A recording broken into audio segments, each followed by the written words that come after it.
সম্মানিত মুসলিম কেরাম, আমাদের ধারাবাহিক আলোচনায় সূরা আল মুমিনুন থেকে আমরা আলোচনা করছিলাম।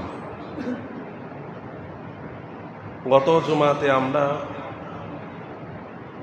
মুমিনদের বৈশিষ্ট্য কি, আল্লাহ তাআলা প্রকৃত মুমিন হওয়ার জন্য কোরআনুল কারীমের সূরা আল মুমিনুনের প্রথম 10টি আয়াতে আল্লাহ ফর্মুলা দিয়েছেন কয়টি? 7টি। জোরে বলুন কয়টি? মাশাআল্লাহ, আপনাদের মনে আছে। আল্লাহ তাআলা বৈশিষ্ট্য বর্ণনা করেছেন কয়টি? 7টি।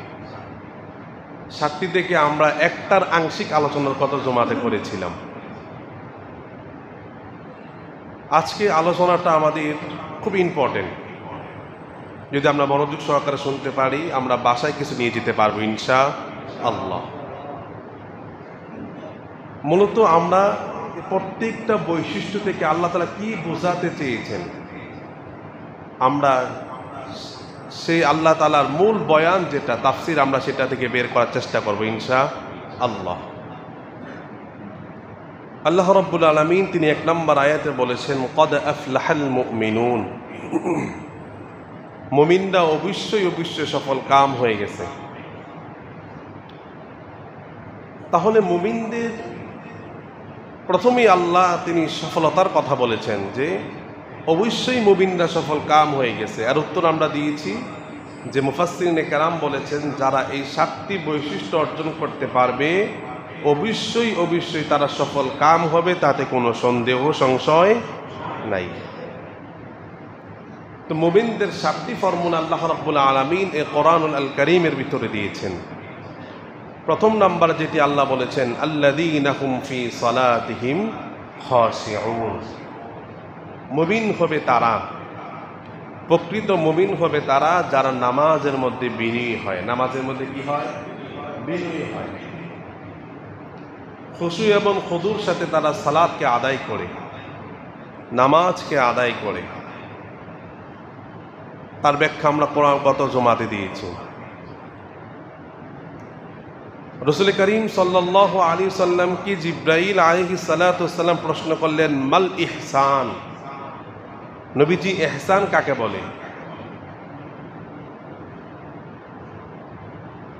নবী করিম সাল্লাল্লাহু আলাইহি ওয়াসাল্লাম তার জবাবে বললেন, আন তা'বুদাল্লাহা কাআন্নাকা তারাহু ফাইন লাম তাকুন তারাহু ফাইন্নাহু ইয়ারাকা। নবীজি বললেন, যখন তোমরা ইহসান কাকে বলে, ইবাদত কাকে বলে, ইবাদতের মধ্যে ইহসান কাকে বলে?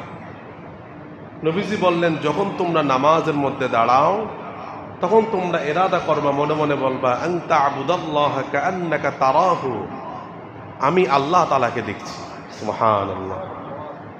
নামাজ যখন কোনো মুমিন দাঁড়াবে তখন সে মনে মনে এই চিন্তা করবে যে আমি কাকে দেখছি? আল্লাহ। নবীজি বললেন, যদি এই চক্ষু যদি তোমার না থাকে, ফাইন লাম তাকুন তারাহু, যদি উম্মত তুমি আল্লাহর না দেখো, ফাইন্নাহু ইয়ারাকা, এটা বিশ্বাস করো যে আল্লাহ তোমার দেখছে। সুবহানাল্লাহ বলবেন না? নবীজি কি কথাটাই বললেন, নামাজ যখন দাঁড়াবে তখন মনে মনে ভাববে যে তুমি আল্লাহকে দেখছো। যদি আল্লাহকে দেখার ওই চক্ষু তোমার না থাকে, যদি এটা সম্ভব না হয়, ফাইন লাম তাকুন তারাহু ফাইন্নাহু ইয়ারাকা, তাহলে তুমি মনে করবা যে আল্লাহ তোমাকে দেখতে, সেভাবে তুমি নামাজ আদায় করো। নামাজের মধ্যে বিনয়ী হওয়া, নামাজটা খুশু এবং খুদুর সাথে আদায় করা মানেটা কি? আমরা কিভাবে করতে পারবো? নবী করিম সাল্লাল্লাহু আলাইহি সাল্লাম বলেছেন, নামাজে মানুষ কখন বিনয়ী হয়, নামাজটা মনোযোগ সহকারে কখন হয়? তো রাসূল বলেছে, যদি কোনো ব্যক্তি নামাজের মধ্যে দাঁড়িয়ে এই চিন্তা করে যে আমার জীবনের শেষ নামাজ হলো এই নামাজ। ধরেন এক্সাম্পল দিচ্ছি, আপনাকে নোটিশ পাঠানো হলো যে আগামীকাল 8টায় আপনার রুহটাকে কবজ করা হবে। তো 8টার আগে কোনো ওয়াক্ত নামাজ আছে না নাই? কথা বলেন না কেন? নামাজ আছে না নাই? সে ওয়াক্তের নাম কি? জোরে বলেন। ফজরের নামাজ। আপনাকে আল্লাহ তরফ থেকে, ধরেন এক্সাম্পল দিচ্ছি, নোটিশ পাঠানো হলো যে দিন 8টা বাজে তোমার রুহটাকে কবজ করা হবে। 8টার পূর্বের নামাজ হলো ফজরের নামাজ। আচ্ছা ভাই, আপনি বলেন অন্য দিনে ফজরের নামাজ যেভাবে পড়তেন আজকের ফজর নামাজ কি সেভাবে পড়বেন? জোর বলেন। খুব বিনয়ের সাথে নামাজটা আদায় করবেন। তো রাসূল বলেছেন নামাজের মধ্যে বিনয়ী তোমরা এইভাবে হবে, নামাজটাকে তোমরা এইভাবে আদায় করবে যাতে মনে করবে যে এটাই আমার জীবনের শেষ নামাজ। যদি প্রত্যেক নামাজকে আমরা এইভাবে মনে করে আদায় করি তাহলে বিনয়ী কাকে বলে তা বলা কোনো অবকাশ থাকে না। রাসূল বলেছেন। 2 নম্বর রাসূল বলেন নামাজের মধ্যে বিনয় কি? নামাজের মধ্যে বিনয়ী হওয়ার মনোযোগ থাকা আরেকটা মাধ্যম হলো যে নামাজ আরকান যেগুলো আছে, আমরা নামাজ তেলাওয়াত করছি, আমাদের তেলাওয়াতগুলো শুদ্ধ হচ্ছে কিনা। ইমামের পিছনে নামাজ পড়লাম, তখন তো আমরা চুপ। তো মুফতিয়ানে কেরাম বলেন, মুহাদ্দিসিনে কেরাম বলেন, যখন ইমামের পিছনে নামাজ পড়ো তখন ইমামের কেরাতগুলো তোমরা শোনো। ইমাম যা তেলাওয়াত করে, যে তেলাওয়াত করে এই আয়াতগুলো যদি তোমার জানা থাকে, সূরা ফাতিহা বললাম আমরা, যদি সূরা ফাতিহা আপনার জানা আছে ইমাম কিভাবে তেলাওয়াত করে, তার তেলাওয়াতের সাথে আপনার তেলাওয়াতে কম্পেয়ার করা দরকার। যে মনে মনে তেলাওয়াত করা দরকার যে আমি যে তেলাওয়াত করছি হুজুর যে তেলাওয়াত করছে আমার হুজুর তেলাওয়াত মিলছে কিনা। যদি আমরা মনোযোগ সহকারে আমরা এভাবে নামাজ আদায় করতে পারি, এটাকে বিনয়ের সাথে নামাজ বললে কি খুশু এবং খুদুর সাথে নামাজ বলে। বলবেন হুজুর তো কেরাত পড়লো, কিন্তু রুকুতে গিয়ে কি করবো? আমরা রুকুতে যাওয়ার পরে আমরা প্রত্যেকটা তাসবিহ সুবহান রাব্বিয়াল আযীম, সুবহান রাব্বিয়াল আ'লা, আমরা খেয়াল করে আমরা এগুলা তাসবিহগুলো পাঠ করব, আদায় করব, তাহলে আমাদের নামাজের মনোযোগ এসে যাবে। তাহলে বলেছিলাম যে নামাজ আমরা সেভাবে আদায় করব, মনে করব যে আমরা আল্লাহকে দেখছি। যদি বা আল্লাহর না দেখি আল্লাহ আমাদেরকে দেখছে, এটা মনে মনে ইরাদা করা দরকার। গত জুমাতে আমরা একটা এক্সাম্পল দিয়েছিলাম হযরত খুবাইবের নামাজ, মনে আছে তো আপনাদের? খুবাইবের নামাজ, নামাজ মানুষের জীবনটাকে পরিবর্তন করে দেয়। আল্লাহ নিজে বলেছেন ইন্নাস সালাতা তানহা আনিল ফাহশাই ওয়াল মুনকার, নিশ্চয়ই আল্লাহ বলেছেন নিশ্চয়ই সালাত মানুষকে অশ্লীল কাজ থেকে বিরত রাখে। সুবহানাল্লাহ। এই আয়াতের ব্যাখ্যায় মুফাসসিরিনে কেরাম বলেন শুধু অশ্লীল কাজ, বাহ্যিক কোনো অশ্লীল কাজ নয়, প্রত্যেক মানুষের গোপন কিছু গুনাহ আছে না নাই? আছে। মুফাসসিরিনে কেরাম বলেন এই আল্লাহ তাআলা সালাতের মাধ্যমে তার বাহ্যিক এবং গোপন যত গুনাহ আছে সব গুনাহ থেকে নামাজ তাকে বিরত রাখে। সুবহানাল্লাহ। তো নামাজ মানুষের জীবনটা কত পরিবর্তন করে দিল দেখেন। হযরত খুবাইবের নামাজ দেখলেন একজন সাহাবী, তার নাম ছিল সাঈদ ইবনে আমির আল জুমাহি। গত জুমাতে হাদিসটা বলেছিলাম সাঈদ ইবনে আমির আল জুমাহি নবীজির কাছে গেলেন, খুবাইবের নামাজ দেখে ইসলাম ধর্ম গ্রহণ করলেন। মনে আছে তো আপনাদের? হাদিসটা মনে আছে? সাঈদ ইবনে আমির খুবাইবের নামাজ দেখলেন, নামাজের বিনয় দেখলেন, নামাজের মনোযোগ দেখলেন, নম্রতা দেখলেন, একাগ্রতা দেখলেন। সাঈদ ইবনে আমির খুবাইবের নামাজ দেখে তিনি আসক্ত হলেন, তিনি ইসলাম ধর্ম গ্রহণ করলেন। দেখেন একজন নামাজের মানুষ, নামাজি ব্যক্তির নামাজ আর একটা মানুষের জীবনটা পরিবর্তন করে দেয়। বলেন যে সাঈদের জীবনটা কেমন পরিবর্তন করে দিল? খলিফাতুল মুসলিমিন আমিরুল মুমিনিন হযরত ওমর রাদিয়াল্লাহু তাআলা আনহু তার শাসন আমলে সাঈদ ইবনে আমির আল জুমাহিকে তিনি একটি রাষ্ট্রের গভর্নর বানালেন, একটি রাজ্যের তিনি গভর্নর বানালেন। হযরত ওমর তিনি এই রাষ্ট্রের মধ্যে গেলেন, সমস্ত প্রজাদেরকে একত্রিত করলেন ময়দানের ভিতরে, মাঠের মধ্যে সমস্ত প্রজাদেরকে বললেন, সমস্ত মানুষদেরকে বললেন ও মানুষেরা, আমি তোমাদের নেতা নিযুক্ত করেছি, তোমাদের নেতা নিযুক্ত করেছি, তার নাম হলো সাঈদ ইবনে আমির আল জুমাহি। সেই বিগত এই দিনগুলোতে রাষ্ট্র পরিচালনা করল, দেশকে পরিচালনা করল, ক্ষমতার চেয়ারে সে বসেছিল। তোমাদের এই রাজার ব্যাপারে, তোমাদের এই রাষ্ট্রনায়কের ব্যাপারে, তোমাদের এই বাদশার ব্যাপারে তোমাদের কোনো অভিযোগ আছে নাকি? আজকে আমার কাছে তোমরা পেশ করো। কত বড় কথা বললেন! নেতা দাঁড়িয়ে আছে, প্রজাদেরকে বলছেন তোমাদের এই নেতার ব্যাপারে অভিযোগ থাকলে তোমরা বলো। হযরত ওমর যখন এই কথা বললেন, উপস্থিত মানুষের মধ্য থেকে একজন দাঁড়িয়ে বললেন, খলিফাতুল মুসলিমিন, আমার একটা অভিযোগ আছে আমাদের আমিরের ব্যাপারে, আমাদের বাদশার ব্যাপারে, আমিরের ব্যাপারে আমার এক নম্বর অভিযোগ হলো, আমাদের এই আমির সাইদ ইবনে আমের আল জুমাইকে আমরা দিনের বেলা কাজের মধ্যে আমরা পাই, কিন্তু সাইদ ইবনে আমেরকে আমরা রাত্রিবেলা খুঁজে পাই না। এক নম্বর অভিযোগ একজন ব্যক্তি দাঁড়িয়ে দিলেন। দুই নম্বর আরেকজন ব্যক্তি দাঁড়িয়ে গেলেন, তিনি বললেন, খলিফাতুল মুসলিমিন, আমাদের নেতা, আমাদের আমির সাইদ ইবনে আমের আল জুমাইকে আমরা, তিনি প্রতিদিন অফিসের টাইম একটু দেরি করে তিনি অফিসে প্রবেশ করেন। ধরেন যে অফিস হলো 9টা থেকে 10টা থেকে, তিনি আসেন 11টা কিংবা 10টা বাজে। আরেকজন ব্যক্তি দাঁড়িয়ে গেলে বলেন, ওমর, আমাদের এই আমির, তিনি সপ্তাহে একদিন তিনি অফিস করেন না।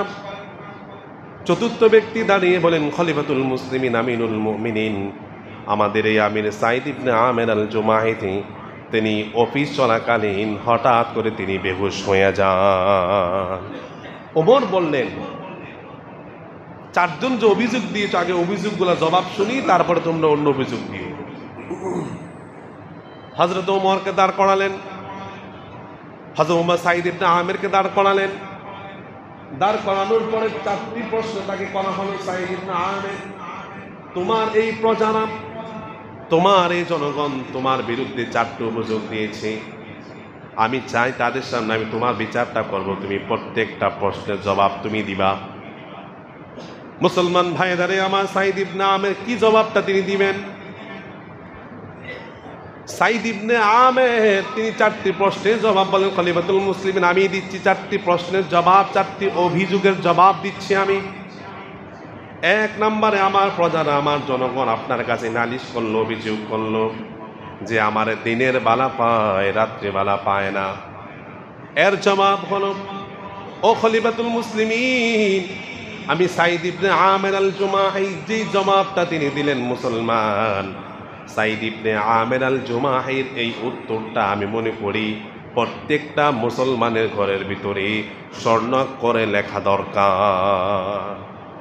আর তিনি কি জবাবটা দিলেন? তিনি হযরত ওমরকে বললেন, ওমর, আমার প্রজারা বললে দিনে পায় রাত্রে পায় না, কারণটা কি? কারণটা হলো এটা।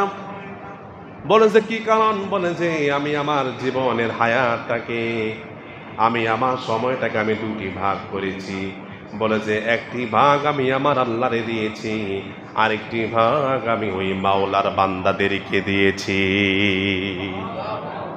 কি কথাটা বললেন?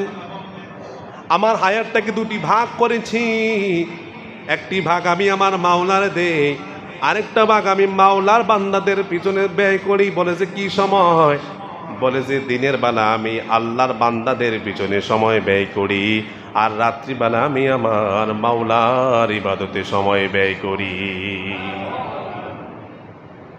বন্ধুরা আমার, ভাইয়ের আমার, আর আমার আপনার সময়টা কি? সাহাবায়ে কেরাম নিজেদের সময়টা কিভাবে ভাগ করেছেন, ক্ষমতা কিভাবে চালিয়েছেন? আপনার আমার এত বড় ক্ষমতা তো না। একটা পরিবার, আমরা একটা পরিবারের নেতা, আমরা একটা পরিবার আমরা চালাই, সামান্য 5 জন 6 জন 10 জন সদস্যের পরিবার আমরা চালাই। 10 জন সদস্যের পরিবার চালানোর ক্ষেত্রে আমরা কই গেল ফজর, কই গেল জোহর, কই গেল আসর, কই গেল মাগরিব, আর এসা কোনো খবর নাই। ঠিক কিনা বলেন? সাহাবায়ে কেরাম গোটা রাষ্ট্রনায়ক ছিলেন, নেতা ছিলেন, প্রধানমন্ত্রী ছিলেন, তারপরও সময় বের করেছেন আল্লাহর ইবাদতের জন্য। নামাজ তো 5 ওয়াক্ত পড়ে, তার বাইরে আল্লাহর ইবাদত করার জন্য সময় বের করলেন। আর আমার আপনার কাজের এত কাজ, এত পেরেশানি, আমরা দৈনন্দিন 5 ওয়াক্ত নামাজ পড়ব সময়টাও বের করতে পারি না। ঠিক কিনা বলেন? আর মুসলমান কেমন হয়ে গেল? ডাক্তারের কাছে গেল, ডাক্তার বলল তুমি সকালবেলা হাঁটা লাগবে, শরীরের ওয়েট বেড়ে গেছে, ওজন বেড়ে গেছে, সকালবেলা হাঁটা লাগবে, আসরের পর হাঁটা লাগবে, তোমার ডায়াবেটিস হয়ে গেছে, এবার আমরা হাঁটি, সকালবেলাও হাঁটি, আসরের পরও হাঁটি। কিন্তু আল্লাহ রাব্বুল আলামিন ফজরের নামাজের কথা বললেন, কিন্তু বান্দার ডাক্তারের কথায় সকালবেলা ভোরে উঠে হাঁটে, কিন্তু আল্লাহর কথায় উঠে ফজরের নামাজ পড়ে না। ঠিক কিনা বলেন? ডাক্তারের কাছে যখন আমরা যাই, ডায়াবেটিস ধরা পড়ল, ডাক্তার বললেন গরু গোশত খাওয়া যাবে না, অন্যান্য খাবার খাওয়া যাবে না, মিষ্টি খাওয়া যাবে না, চিনি খাওয়া যাবে না, আমরা সঙ্গে সঙ্গে ছেড়ে দেই। কিন্তু আমার আল্লাহ সুদকে হারাম করেছেন, হারাম জিনিস খাওয়ার জন্য নিষেধ করেছেন। ডাক্তারের প্রেসক্রিপশন মানি, কিন্তু আল্লাহর দেওয়া প্রেসক্রিপশন আমরা মানি না। ঠিক কিনা বলে? আছে না নাই? ডাক্তারের প্রেসক্রিপশন খুব ভালো করে মানে, বলে যে ভাই একটু মিষ্টি খান, বলে যে খাবো না ডায়াবেটিস, বলে যে একটু খেলে কোনো সমস্যা নাই, বলে যে না না খাবো না, ডাক্তার নিষেধ করছে একটু খাওয়া যাবে না। বলে যে চা খান, বলে যে চা খাবো তবে চিনি দিও না, বলে একটু চিনি দিয়ে, বলে যে দেওয়ার দরকার নাই। বন্ধু আমার, ডাক্তারের প্রেসক্রিপশন পাই টু পাই আপনি মানলেন, কিন্তু আমার আল্লাহ দেওয়া প্রেসক্রিপশন এটা হারাম, এর কাছে যাবে না, ধারে কাছেও যাবে না, জানা সত্ত্বেও তারপর আমরা হারাম খাই। ঠিক কিনা বলে? কিন্তু সাইদ ইবনে আমের তিনি কি কথাটাই না বললেন? তিনি বললেন আমি আমার হায়াতটাকে দুটি ভাগ করেছি, একটি ভাগ আমি আল্লাহর জন্য দিয়ে দিলাম, আর একটি ভাগ আমি আল্লাহর বান্দাদের জন্য নিযুক্ত করে দিলাম। হযরত ওমর বললেন 2 নাম্বার অভিযোগ তুমি বলো, প্রত্যেক দিন তুমি অফিসে দেরি করে কেন আসো? সাইদ ইবনে আমের আল জুমাহি বললেন খলিফাতুল মুসলিমিন আমিরুল মুমিনিন, আমার বাসার মধ্যে কোনো কাজের লোক নাই, আমার স্ত্রীর সাথে একটু সহযোগিতা করবে এরকম কোনো মানুষ নাই। প্রতিদিন সকালবেলা আমি আমার বিবির সাথে কাজের সহযোগিতা করি, সহযোগিতা করার পরে একসাথে খাবার খেয়ে অফিসে আসতে আমার একটু দেরি হয়ে যায়। আর আমরা বিবিরাও সাথে আমরা কাজ করি না। আর আজ সমাজ এমন হয়ে গেল, বলেছে বিবির সাথে কাজ করলে সমাজের অন্য অন্য ফ্যান বন্ধুরা একটু বাঁকা নজরে তাকায়। আছে না নাই? আছে না নাই? কিন্তু আমার নবীজির চরিত্র আমরা আলোচনা করেছিলাম। নবীজি সারাদিন নবুয়তের দায়িত্ব তিনি পালন করলেন, দাওয়াত দিলেন, ক্ষমতা চালালেন, রাষ্ট্র চালালেন, বিচার করলেন, সব কিছু করা শেষ, ঘরের মধ্যে আসলেন, এসে দেখেন আম্মা জান আয়েশা তিনি চুলার দোয়ারে, অর্থাৎ তিনি রান্না করে কিচেন রুমে তিনি ঘুমাচ্ছেন। নবীজি ডাক দিলেন না, নিজে আবার আটা খামির করলেন, গোশত রান্না করলেন, রুটি বানালেন, তরকারি রান্না করলেন, তারপরে আম্মা জান আয়েশাকে তিনি ডাক দিলেন। আমার নবীজি সুন্নাত, বিবিদের সাথে কাজ করা দরকার আছে না নাই? সহযোগিতা করা দরকার আছে না নাই? সাইদ ইবনে আমের বললেন আমি আমার বিবিকে সহযোগিতা করার জন্য আসতে দেরি হয়ে যায়। 3 নাম্বার পয়েন্ট হলো, 3 নাম্বার অভিযোগ হলো নারীর হলো, তুমি সপ্তাহে একদিন কেন আসো না? সাইদ ইবনে আমের আল জুমাহি বললেন খলিফাতুল মুসলিমিন, আমার গায়ে যে আপনি জামাটা দেখছেন, বলে যে আমার জামা হলো একটা, আমি প্রত্যেক সপ্তাহ আমার এই জামাটাকে আমি ধুয়ে দিই, ধুয়ে দেওয়ার কারণে আমি অফিসে আসতে পারি না। আর আমার আপনার জামার কোনো অভাব নাই, বলে যে চাহিদার চাইতে, বলে যে পরিমাণের চাইতে আমরা অধিক পরিমাণে জামা পোশাক কিনি। এরকম আছে না নাই? 4 নম্বরে যে পয়েন্টটা আমাদের আলোচ্য বিষয় ছিল, এই সাইদ ইবনে আমের অফিস চলাকালীন হঠাৎ করে তুমি কেন বেহুশ হয়ে যাও, কারণটা কি? সাইদ ইবনে আমের আল জুমাহি বললেন খলিফাতুল মুসলিমিন আমিনুল মুমিনিন, ওই যে হযরতে খুবাইবকে শুলিতে চড়ানো হলো, শহীদ করা হলো, আমি এই কাজটা দেখলাম, আমি অন্যায় কাজটা দেখলাম, আমি এই অন্যায় কাজে বাধা প্রদান করলাম না, আমি এই হযরত খুবাইবের এই যে শলিতে চড়ানো হলো আমি বাধা প্রদান করলাম না, আমি চুপ করে দাঁড়িয়ে রইলাম। আমার এখন মনে পড়ে কাল কঠিন কিয়ামতের ময়দানে যখন আল্লাহ রাব্বুল আলামিন বলবেন সাইদ ইবনে আমের আল জুমাহি, আমার হাবিবের প্রিয় বন্ধু, আমার হাবিবের সাহাবী হযরত খুবাইবকে তোমার সামনে শলিতে চড়ানো হয়েছে, তুমি কেন প্রতিবাদ করো নাই? এই প্রশ্নের জবাব আমি আল্লাহর কাছে কি দিব? এই টেনশনে আমি সাইদ ইবনে আমের বেহুশ হয়ে যাই। আহারে বন্ধুগণ, আমার কি কথাটা বললেন, কি জবাব আমি আল্লাহর কাছে দিব? অন্যায় কাজ দেখলাম, প্রতিবাদ করলাম না, আল্লাহ যদি আমার প্রশ্ন করে কি জবাব আমি আল্লাহর কাছে দিব? কিন্তু আজ সমাজের ভিতরে আমার আপনার সামনে অন্যায় কাজ হয় কি হয় না? আমার আপনার সামনে অন্যায় কাজ হয়, আমরা দেখেও না দেখার বান্ধবে চলে যাই। বন্ধু আমার, আপনি দেখেও না দেখার ভান ধরে চলে যান, আপনি দুনিয়ার কাঠগড়ায় বাঁচতে পারবেন, কিন্তু আমার আল্লাহর কাঠগড়ায় থেকে বাঁচতে পারবেন না। মানুষ মানুষের উপরে জুলুম করে, আত্মসাৎ করে। আপনি দেখছেন এক ভাই আরেক ভাই সম্পদকে টেনে নিয়ে যায়, অন্যায়ভাবে সম্পদ গ্রাস করে, অন্যায়ভাবে জায়গা দখল করে, অন্যায়ভাবে মানুষের উপরে জুলুম করে, অত্যাচার করে। আপনি সব কিছু দেখলেন, সব জানলেন, তারপর আপনি প্রতিবাদ করতে পারলেন না। মানুষের কাঠগড়ায়, মানুষের নজরে আপনি ভালো হতে পারেন, কিন্তু আমার আল্লাহর নজরে আপনি ভালো মুমিন হতে পারলেন না। ঠিক কিনা বলেন? এজন্য ভাইয়ের আমার, বন্ধুরা, মানুষের নামাজ মানুষের জীবনকে পরিবর্তন করে দেয়। সাইদ ইবনে আমির আল জুমাহি তিনি হযরত খুবাইবের নামাজ দেখলেন, নামাজ দেখে তিনি হেদায়েত প্রাপ্ত হয়ে গেলেন। আর আমার আপনার নামাজ দেখলে একজন মুসলমান নামাজের দিকে আসক্তও হবে না। ঠিক কিনা বলেন? এজন্য মুমিনদের এক নম্বর গুণাবলী হলো আল্লাযীনা হুম ফী সালাতিহিম খাশিউন। মুমিন যারা হবে তার নামাজের মধ্যে বিনয়ী হবে, নামাজটা একাগ্রতা খুশুর সাথে নামাজটা আদায় করবে। আল্লাহ রাব্বুল আলামিন মুমিনদের প্রকৃত মুমিন হওয়ার জন্য 2 নাম্বার গুণাবলী আল্লাহ রাব্বুল আলামিন বলেন ওয়াল্লাযীনা হুম আনিল লাগবি মুরিদুন। মুমিন যারা হতে চায়, প্রকৃত মুমিন যারা হতে চায়, তারা অনর্থক কাজ থেকে, অনর্থক কথাবার্তাতে তারা বিরত থাকবে। আজ সমাজ এমন হয়ে গেল, আমরা অনর্থক কথাবার্তার মধ্যে আছি না নাই? আছি না নাই? সহিহুল বুখারী শরীফের হাদিস, হাদিসটি বর্ণনা করেন আবু হুরায়রা রাদিয়াল্লাহু তাআলা আনহু। তিনি বলেন, নবী করিম সাল্লাল্লাহু আলাইহি সাল্লাম বলেন, মানুষ যখন কথা বলে, কথা বলতে বলতে তার জবান থেকে এমন একটি কথা বের হয়ে যায়, তার অনিচ্ছা সত্য কথাটা বের হওয়ার কারণে আল্লাহ রাব্বুল আলামিনের কাছে অনেক কথা এমন পছন্দ হয়ে যায়, তার মর্যাদা অনেক বৃদ্ধি পেয়ে যায়, সে নিজেও জানে না। নবীজি আবার বলেন, মানুষ কথা বলতে বলতে অনিচ্ছা সত্য তার মুখ থেকে এমন একটি কথা বের হয়ে যায়, যে কথা বের হওয়ার কারণে জাহান্নামের মধ্যে ওই বান্দা 70 বছর লিপিবদ্ধ তার নামে হয়ে যায়। নাউযুবিল্লাহ।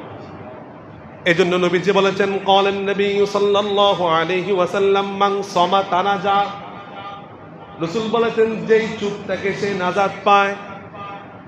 শুধু তাই নয়, মুহাদ্দিসিনে কেরাম বলেন, আল্লাহ রাব্বুল আলামিন প্রতিটা মানুষের একটি মেয়াদ দিলেন, একটি সময় দিলেন। আমার ভাইয়েরা, আমার বন্ধুরা, আমরা যে মোবাইল চালাই, মোবাইলের যে সুইচগুলো আছে তার একটা মেয়াদ আছে, আপনি কতটুকু টিপতে পারবেন। ঠিক আল্লাহ রাব্বুল আলামিন আমার আপনার কত কথা বলতে পারবো, কত কথা বলবো, আল্লাহ তা বরাদ্দ করে রেখেছেন। যদি আমরা কথা বলতে বলতে আমাদের বরাদ্দকৃত কথা আমরা শেষ করে দেই, তাহলে আমার আপনার জবানটা বন্ধ হয়ে যাবে। সমাজে এরকম অনেক মানুষ যাদের জব বন্ধ হয়ে যায়, এরকম হয় কি হয় না?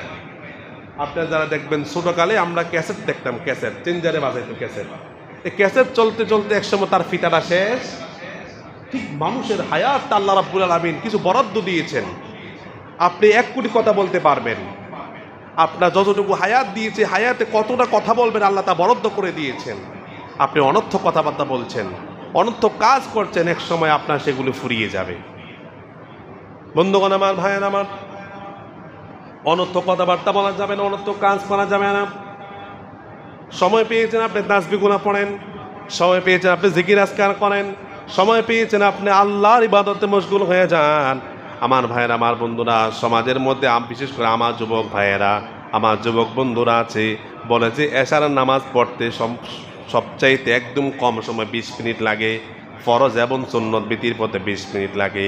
কিন্তু আমার যুবক তরুণ ভাইয়েরা, তারা এশার নামাজ পড়তে চায় না, 90 মিনিট তারা ক্রিকেট এবং ফুটবল খেলা দেখতে তারা চায়। আছে না নাই? অন্যায় কাজে তারা সময় ব্যয় করে, অনর্থক সময় ব্যয় করে তারা। সময় কি সময় চলে যায়, মাস কি মাস চলে যায়। কিয়ামতের ময়দানে জাহান্নামীরা তারা হায়াতকে তারা আফসোস করবে, ইয়াকুলু ইয়া লাইতানি কদ্দামতু লি হায়াতি, হায় আফসোস, যদি আমার হারাম সময়গুলো যদি ফিরে পেতাম তাহলে আমি ইবাদত করতাম। তাহলে সময়ের কত দাম, দেখেন সময়ের কত দাম। জাহান্নামীরা সবচেয়ে বড় আফসোস করবে তাদের সময়ের ব্যাপারে। যে আহারে পিছনে যে সময়গুলো চলে গেল, আহারে যদি আমরা এই সময়টা ফিরে পেতাম তাহলে আমরা ইবাদত করতাম। ভাইরা আমার, বন্ধুরা আমার আপনার হায়াত থেকে যেই সেকেন্ডটা যাচ্ছে, যেই মিনিটটা যাচ্ছে, সেই মিনিটটা এবং সেকেন্ডটা, ঘন্টাটা, দিনটা, বছরটা, মাসটা আর কখনো আমার আপনার জীবনে আর ফিরে আসবে না। ঠিক কিনা বলেন? আমাদের যাদের দাড়ি ছিল না দাড়ি উঠলো, আমাদের যাদের দাড়িগুলা কালো একসময় সাদা হয়ে যাবে। আরে আমাদের দাড়িগুলা ছিল না কালো হলো, দাড়ি উঠলো, কালো হলো, আবার সাদা হলো, একসময় আমরা এইভাবে করতে দুনিয়া থেকে চলে যাব। আজ পর্যন্ত কোনো ইতিহাস আছে নাকি যে সাদা দাড়িগুলা হঠাৎ করে কালো হয়ে গেছে কলপ দেওয়া ছাড়া? এরকম ইতিহাস আছে? নাই। সময় যেটা চলে যাচ্ছে চলেই যাচ্ছে, এটা আর আসবে না। আপনি আল্লাহর ইবাদত করলে সময় যাবে, আল্লাহর ইবাদত না করলে আপনার সময় চলে যাবে। সময় এটা গতিশীল, চলেই যাবে সময়, কিন্তু এই সময় আপনি কি করলেন বা না করলেন আল্লাহর কাছে হিসাব দেওয়া লাগবে। আল্লাহ রাব্বুল আলামিন বলেছেন, ওয়ামা খালাকতুল জিন্না ওয়াল ইনসা ইল্লা লিয়াবুদুন। মানব জাতিকে, জিন জাতি আমি আল্লাহ রাব্বুল আলামিন সৃষ্টি করেছি ইবাদতের জন্য। আল্লাহ রাব্বুল আলামিন সূরা আনআমের মধ্যে বলে, আমি হায়াতকে, মানুষকে হায়াত দিয়েছি, বরাদ্দ দিয়েছি। আপনাকে আল্লাহ 70 বছর হায়াত দিলেন, বরাদ্দ দিলেন, হায়াতটা চলে যাবে, কিন্তু এই হায়াতে আপনি আল্লাহর ইবাদত করেছেন কিনা সেই প্রশ্ন আল্লাহ রাব্বুল আলামিন আপনাকে করবে। আল্লাহর কাঠগড় থেকে বাঁচার কোনো উপায় নাই। আমার আপনার বন্ধু, ফ্যান, মানুষ, আশেপাশে মানুষগুলা 50 বছর মারা গেল, আল্লাহ আপনার মারা দিল 70 বছর বয়স। একজন মানুষ 1 ঘন্টাও বাঁচলো না, আল্লাহ আমার আপনার দিল 50 বছর হায়াত। তখন সে বলবে, আল্লাহ আপনি আমার হায়াত দিলেন, তারা হায়াত দিলেন। হায়াত যত বেশি পান তত হিসাব আল্লাহর কাছে আপনাকে দেওয়া লাগবে। প্রতিটা সেকেন্ডের হিসাব আল্লাহর কাছে আপনাকে দেওয়া লাগবে। এই জন্য মুমিন যারা হতে যায় তারা অনর্থক কাজ কিংবা কথাবার্তা বলতে পারে। 3 নম্বরে গুণাবলী আল্লাহ রাব্বুল আলামিন বলেছেন প্রকৃত মুমিন হওয়ার জন্য, ওয়াল্লাযীনা হুম লিয-যাকাতি ফাঈলুন। মুমিন হবে তারা যারা যাকাতকে পরিপূর্ণ আদায় করে। যাকাত মানে কি? এখানে আল্লাহ রাব্বুল আলামিন যাকাত শব্দটা আনলেন। যাকাত মানে আমরা বুঝি, হাদিস এবং কোরআন পড়ে আমরা বুঝি যাকাত হলো মালকে পরিশুদ্ধ করা, সম্পদকে পবিত্র করা, তার মানে হলো যাকাত। আল্লাহ রাব্বুল আলামিন যাকাত শব্দটাই জন্য আনলেন যে প্রকৃত মুমিন হবে যারা নিজেদের মালগুলাকে পবিত্র করবে এবং নিজেদের কলবটাকে গুনাহ থেকে পবিত্র রাখবে। যাকাতের কথা আল্লাহ এখানে আনলেন প্রকৃত মুমিন হওয়ার জন্য। গুনাহ করা যাবে না, গুনাহ করা যাবে না, গুনাহ করা যাবে না। আজ সমাজের মধ্যে দেখা যায় মানুষ গুনাহ করতে করতে, আল্লাহ রাব্বুল আলামিন আমাদেরকে একটি কলব দিয়েছেন, পরিষ্কার একটি কলব দিয়েছেন। আমরা একটা গুনাহ করে কলবের মধ্যে কালো দাগ পড়ে যায়, আর একটা গুনাহ করে কলবের মধ্যে দাগ পড়ে যায়। কলবের মধ্যে দাগ পড়তে পড়তে আমার আপনার কলবটা সাদা থেকে কালো হয়ে গেছে। এজন্য ভাইয়েরা আমার, বন্ধুরা আমার, আল্লাহ রাব্বুল আলামিন বলেছেন, ওয়াল্লাযীনা হুম লিয-যাকাতি ফাঈলুন। যারা যাকাতকে পরিপূর্ণ আদায় করবে, তারা যাকাত দিবে। যাকাত দেওয়া মানে যাকাত দেওয়া নয়, অন্তরকে পরিশুদ্ধ করা। আল্লাহ রাব্বুল আলামিন সূরা আলে ইমরানের 132 নম্বর আয়াতে বলেন, ওয়াল্লাযীনা ইযা ফাআলু ফাহিশাতান আও যালামু আনফুসাহুম যাকারুল্লাহা ফাস্তাগফারু লিযুনুবিহিম وَمَن يَغْفِرُ الذُّنُوبَ إِلَّا اللَّهُ। আল্লাহ রাব্বুল আলামিন দেখেন, আপনি গুনাহ করবেন আল্লাহ ভালো করে জানেন। মানুষ বলতেই ভুল, মানুষ বলতেই গুনাহ করতে, এবার আল্লাহ ভালো করে জানেন। এজন্য আল্লাহ রাব্বুল আলামিন একটি তাওবার অপশন রাখলেন। আল্লাহ দেখেন কি বলেন, ওয়াল্লাযীনা ইযা ফাআলু ফাহিশাতান। মানুষের মধ্যে যারা তারা ফাহিশা কাজ করে, অশ্লীল কাজ করে, গুনাহর কাজ করে, আও যালামু আনফুসাহুম, বলে যে মানুষ ফাহিশা কাজ করে, অশ্লীল কাজ করে, নিজের উপরে জুলুম করেছে, অত্যাচার করেছে। আও যালামু আনফুসাহুম যাকারুল্লাহা ফাস্তাগফারু লিযুনুবিহিম, বলে যে মানুষ যখন গুনাহ করে, আমার আপনার মাধ্যমে যদি একটি গুনাহ সংগঠিত হয়ে যায়, আল্লাহ রাব্বুল আলামিন বলেছেন সঙ্গে সঙ্গে মানুষ আল্লাহকে স্মরণ করে, আল্লাহর কাছে গুনাহের ব্যাপারে ইস্তেগফার করে। সুবহানাল্লাহ। আল্লাহ এখানে আমাদেরকে শিখিয়ে দিচ্ছেন মানুষ বলতেই ভুল হতেই পারে, গুনাহ আপনার মাধ্যমে সংগঠিত হতেই পারে। আল্লাহ বলেছেন যাকারুল্লাহা ফাস্তাগফারু লিযুনুবিহিম। আল্লাহ বলেছেন, বান্দা যখন তুমি গুনাহ করেই ফেলো তখন তুমি আমাকে স্মরণ করো, আমার কাছে গুনার জন্য পানা চাও, ওমাইয়াগফিরুয-যুনুবা ইল্লাল্লাহ, বান্দারে আমি আল্লাহ ছাড়া তোমার গুনাহ মাফ করার মতো কে আছে? সুবহানাল্লাহ বলবেন না? আল্লাহ ছাড়া গুনাহ কেউ মাফ করতে পারবে? জোরে বলেন। এজন্য প্রকৃত মুমিন হওয়ার জন্য আল্লাহ রাব্বুল আলামিন বলেছেন মালকে পবিত্র করা এবং নিজের আত্মাকেও পরিশুদ্ধ করা, পবিত্র করা। পরবর্তী ইনশাআল্লাহ। সম্মানিত ভাইয়েরা আমার, 4 নাম্বার আল্লাহ রাব্বুল আলামিন মুমিনদের প্রকৃত মুমিন হওয়ার জন্য গুণাবলী করেন, গুণাবলী বর্ণনা করেন। ওয়াল্লাযীনা হুম লিফুরুজিহিম হাফিযুন। প্রকৃত মুমিন হওয়ার জন্য যারা মুমিন হতে, যারা নিজেদের লজ্জাস্থানকে হেফাজত করবে। জুড়ে বলে কাকে হেফাজত করবে? আল্লাহ রাব্বুল আলামিন পরে বলেন ইল্লা আলা আজওয়াজিহিম আও মা মালাকাত আইমানুহুম ফাইন্নাহুম গায়রু মালুমিন। লজ্জাস্থানকে ব্যবহার করবে 2 জায়গায়, বর্তমানে 1 জায়গায়। সেটা হলো আল্লাহ রাব্বুল আলামিন বলেছেন লজ্জাস্থান একমাত্র পুরুষ ব্যবহার করতে পারবে, লজ্জাস্থান মহিলা একমাত্র ব্যবহার করতে পারবে তার স্বামী এবং স্ত্রীর জন্য। কে বলেছেন? জোরে বলেন। আল্লাহ বলেছেন। আসুন আমরা কিছু বিষয় জেনে নেই। আল্লাহ বলেছেন প্রকৃত মুমিন হওয়ার জন্য 4 নাম্বার যে গুণটা অর্জন করতে হবে, ওয়াল্লাযীনা হুম লিফুরুজিহিম হাফিজুন, তার লজ্জাস্থানকে হেফাজত করতে হবে। সহিহুল বুখারী শরীফের হাদিস নবী করিম সাল্লাল্লাহু আলাইহি সাল্লাম বলেছেন যে ব্যক্তি 2টি জিনিসের হেফাজত করতে পারবে, 1 নাম্বার হলো যাদের জিহ্বাকে হেফাজত করতে পারবে, যারা নিজেদের লজ্জাস্থানকে হেফাজত করতে পারবে। নবীজি বলেন যারা 2টা জিনিসের জিম্মাদারি আমি রাসূলুল্লাহকে দিতে পারবে, কাল কঠিন কিয়ামতের ময়দানে আমি নবীজির সাথে তারা জান্নাতের মধ্যে প্রবেশ করবে। ভাইয়ের আমার, বন্ধুরা আমার, সময় মতো যুবকটা বিবাহ করে না, তারা অন্যায় জিনার মধ্যে লিপ্ত থাকে। এরকম আছে না নাই? আজ সমাজের মধ্যে বিবাহটা হয়ে গেছে কঠিন আর জিনাটা হয়ে গেছে সহজ। এরকম আছে না নাই? আসুন আমরা কিছু বিষয় জেনে নেই। একজন পুরুষ কাকে কাকে বিবাহ করতে পারবে না, একজন পুরুষের উপর কাদেরকে বিবাহ করে আল্লাহ রাব্বুল আলামিন হারাম করেছেন জানার দরকার আছে না নাই? আছে না নাই? আসুন আমরা কোরআন থেকে জেনে নিই। কোরআনুল কারীমের 4 নাম্বার সূরা, সূরাতুন নিসা এর 23 নম্বর আয়াতে আল্লাহ রাব্বুল আলামিন কাদেরকে পুরুষ বিবাহ করা হারাম বলেছেন। দেখবেন এই যখন আমরা আয়াতগুলো তেলাওয়াত করব, দেখবেন সমাজের মধ্যে এই গুনার ভিতরে আমরা এখন আছি। দেখেন আল্লাহ কি বলেছেন, হুররিমাত আলাইকুম, আমি একটা পার্ট টু পার্ট বলছি, তোমাদের উপরে হারাম করা হয়েছে, উম্মাহাতুকুম, তোমাদের মাদেরকে, তোমাদের মাকে তোমরা বিবাহ করতে পারবে না, ওয়া বানাতুকুম, তোমাদের মেয়েদেরকে। আজ টেকনোলজির যুগ, ফেসবুকের যুগ, আমরা দেখতে পাই বাবা তার মেয়ের সাথে অনৈতিক কাজ করে কি করে না? জোরে বলেন। বর্তমানে ফেসবুকের জমানা, আমরা দেখতে পাই আজ মানুষ এতটুকু খারাপের মধ্যে চলে গিয়েছে, বাবা তার মেয়ের সাথে জিনা করে। এরকম ঘটনা বাংলাদেশে মনে হয় নাই? আছে না নাই? আল্লাহ তাআলা কি বলেছেন, তোমাদের উপরে তোমাদের মেয়েদেরকে বিবাহ করা হারাম করেছেন আল্লাহ রাব্বুল আলামিন। ওয়া আখাওয়াতুকুম, তোমাদের বোনদেরকে বিবাহ করা আল্লাহ রাব্বুল আলামিন হারাম করেছেন। আজ সমাজের মধ্যে দেখে যে আপন ভাই এবং বোনের মধ্যে সম্পর্ক আছে না নাই? আহা, আর সমাজ কোথায় গেল দেখেন। মানুষ জানেই না কাদেরকে বিবাহ করা হারাম।